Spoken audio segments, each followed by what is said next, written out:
Hello everyone, it's Julia here from Inflorescence Designs. For today's tutorial, we're making Octagon Quilt Block and table toppers. For today's tutorial, you will need two 5-inch squares, two 4.5-inch squares, another two 4.5-inch squares, and one 4-inch square. So let's begin. Start by marking one of your 5-inch squares along the diagonal. Place your squares right sides together and sew 1/4 inch on each side of the drawn line.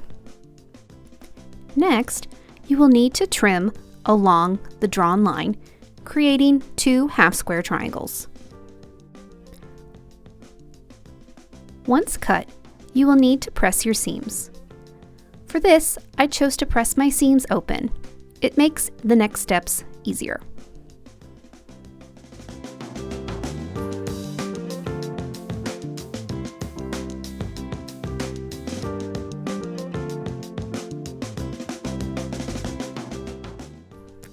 Once your seams have been pressed, you will need to trim these blocks again. Trim along the diagonal for both blocks, creating 4 triangles. Next, grab your 4.5-inch squares that you plan to use with your semi-hourglass blocks. Trim them along the diagonal, creating 4 triangles. You will then arrange your quilt blocks. Place your pieces right sides together and sew 1/4 inch along each of the lines. Once sewn, press your blocks open.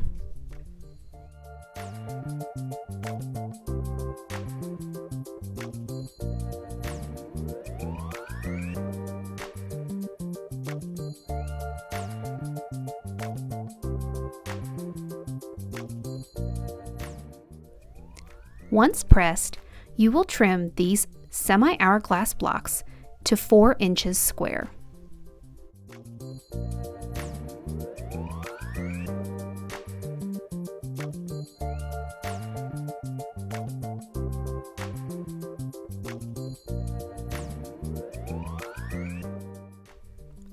Next, grab your other 4.5-inch blocks.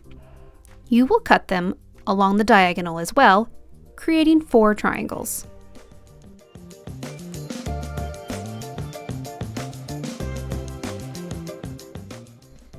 Arrange your block as shown in the video. And then you will sew 1/4 inch along each of the short sides. I want to point out a handy tip when sewing the side triangles to the hourglass blocks. Make sure to align the squared corner to the quilt block, having the points overhang. Once sewn, press your blocks.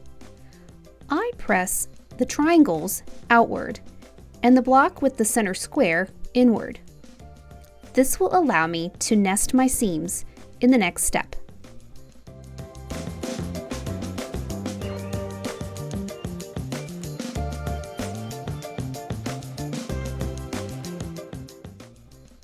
Once pressed, sew the long edges together, nesting your seams. Finally, you're going to press your blocks open. You officially now have your Octagon quilt block.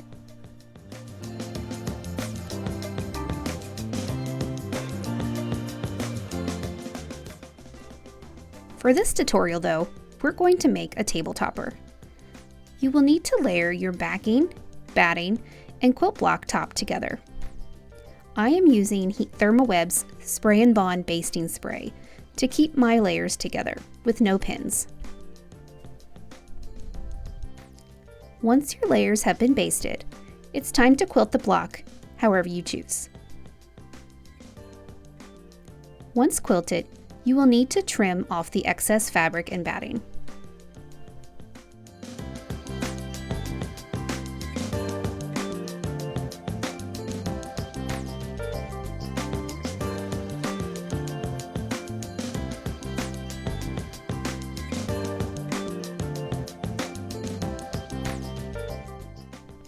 Once all 8 sides are trimmed, it's time to add the binding. In the video below, you can see that I am pinching every time I get to a corner, folding over, and sewing up to 1/4 inch before turning.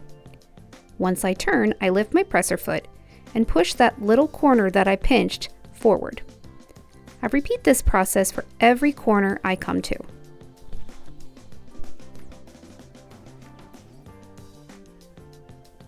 The octagon block we are making in this video finishes at 11 inches. If you would like to make a larger size, check out my blog post. You can find the link in the description below. There, you will find a chart with several different cutting sizes.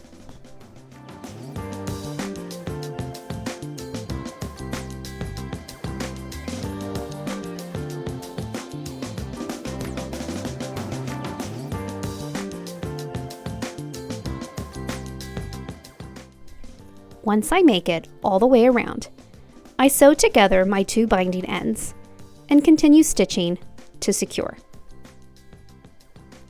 Next, I press my binding outward. This step is optional, but it makes it nice and crisp. Once pressed, flip it over and pull your binding to the front. Fold halfway and press. Do this to all 8 sides.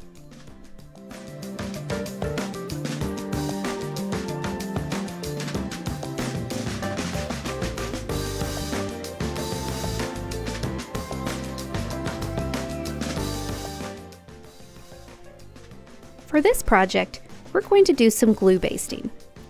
I am using Thermoweb's Fabric Fuse Glue. What I do is I put just a little glue along the edge and press my binding over with my iron.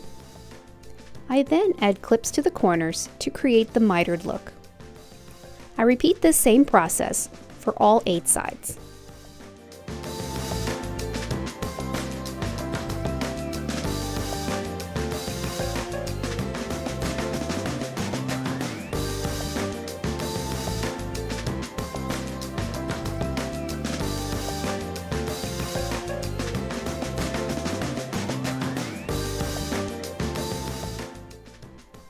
Once all 8 sides have been glue basted, it's time to sew. And now you have a finished octagon table topper.